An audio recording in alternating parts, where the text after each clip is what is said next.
जिक्र कंदासीं वफ़ाक़ी घरू वज़ीर शेख रशीद इंकशाफ़ कयो आहे त सिंध जी राजधानी कराची में कुछ धुरियूं सिंधियुनि खे सुञाणप कार्ड जारी करण ते एतराज़ करे रहियूं आहिनि ऐं हाणे सिंधियुनि खे कार्ड ॾियण या न ॾियण बाबति फ़ैसिलो वज़ीर आज़म इमरान ख़ान पाण कंदो। शेख रशीद जे बयान ते सिंध में ॻणती जी लहर पखिड़िजी वई आहे ऐं धरती धड़ियुनि अहिड़े अमल खे सिंध दुश्मनी करार ॾेई रद्द कयो आहे। इन सिलसिले में ॻाल्हाइण जे लाइ असां राब्तो कयो आहे साईं नाले वारो कानूनदान शुआब उस्तो साहब असां टेलीफोन लाइन ते मौजूद आहिनि। शुआब उस्तो साहब अस्सलाम वालेकुम। कराची में धरती धड़ियुनि जा सुञाणप कार्ड वज़ीर आज़म जी इजाज़त जे फ़ैसिले सां मशरूत कया विया आहिनि। इन फ़ैसिले खे अवां कानूनी तौर कीअं पिया ॾिसो?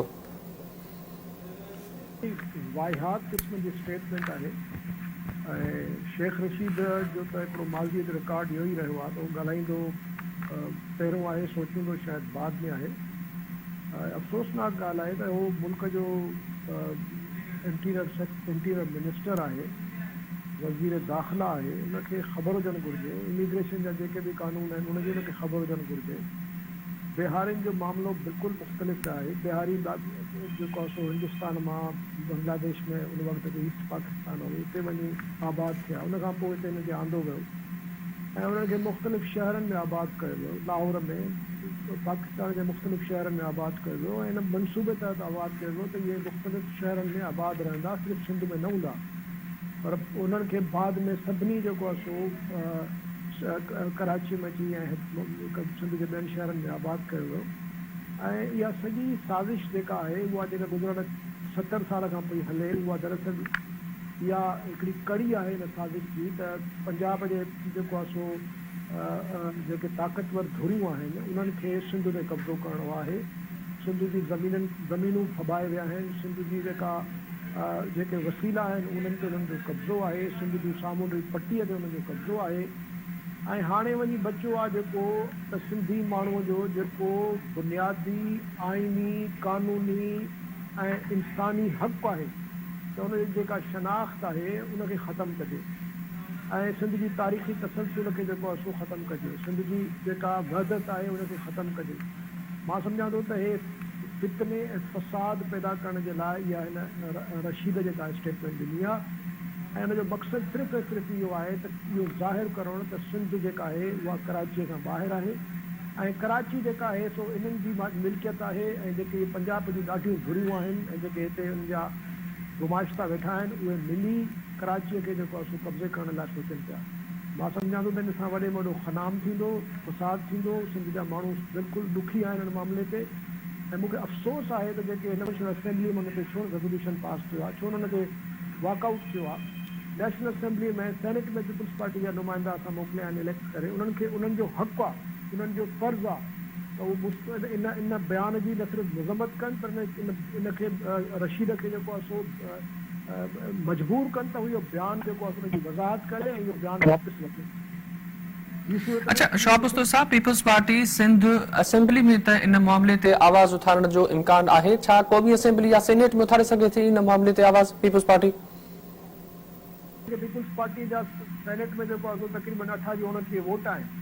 ऐं हुनखां पोइ पीपल्स पार्टी में जेकॾहिं हिकिड़ो बि सेनेट में माण्हू आहे त उनखे जेको आहे सो उहो आवाज़ उठाइण जो पूरो हक़ु आहे, छाकाणि त सेनेट जेका आहे उहा वफ़ाक़ जे सभिनी इकाइनि जी नुमाइंदा हिकिड़ो इदारो आहे ऐं नेशनल असेंबली में पीपल्स पार्टी जा MNAs वेठा आहिनि,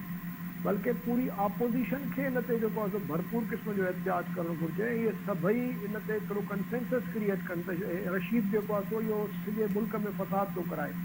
हिन शख़्स जो को दीन ईमान उसूल कॾहिं रहियो कोन्हे, हमेशह जेको आहे ज़ालक खां वठी भुटे खां वठी न का पार्टी में छॾी आहे, का हुकूमत न छॾी आहे।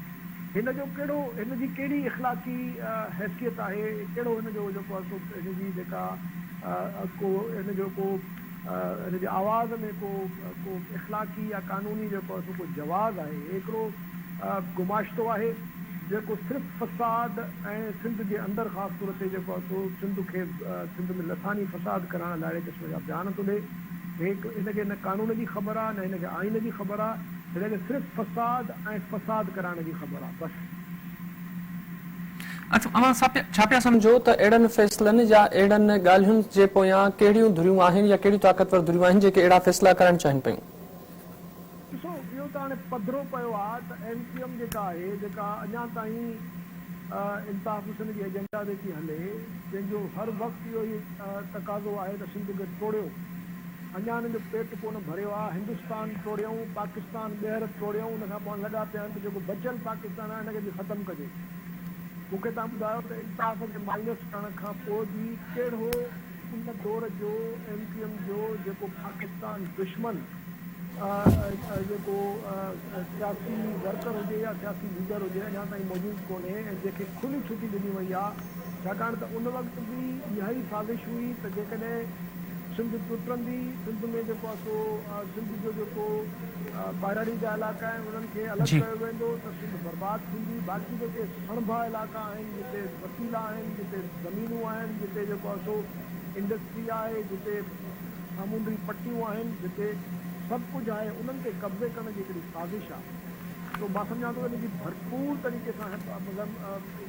मज़म्मत करणु घुरिजे ऐं मज़ाहिमत करणु घुरिजे। असांजा जेके दोस्त आहिनि उनमें नेशनलिस्ट हुजनि, डेमोक्रेट्स हुजनि, लिबरल हुजनि, आजामंद हुजनि, सभिनी खे जेको आहे भरपूर क़िस्म जी मज़म्मत करणु। शाह मुस्तफ़ा साहब वॾी महिरबानी, असां इंटरव्यू न्यूज़ खे पंहिंजो वक़्तु ॾिनो ऐं तजियो पेश कयो।